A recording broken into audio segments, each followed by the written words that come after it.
এত সুন্দর ছন্দে থেকেও কেন আপনি এরকম বাজে শট খেলে আউট হলেন? আসলে সে বিষয়টা বলতে গেলে হয় কি, যে আপনারা গত ম্যাচেও দেখেছেন আমি বেশ ভালো ছন্দে ছিলাম। এই ম্যাচেও দারুণ ছন্দে খেলতেছিলাম।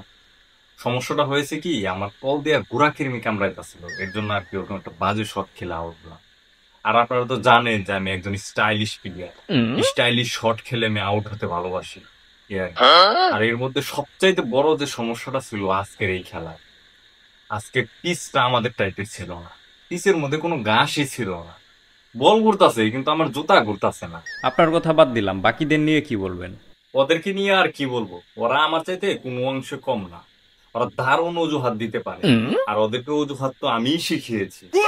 আজকে এক প্লেয়ার বলতেছিল যে আজকে আমরা ম্যাচ হাইরা যাব, কারণ আমরা তো টসে জিততে পারিনি।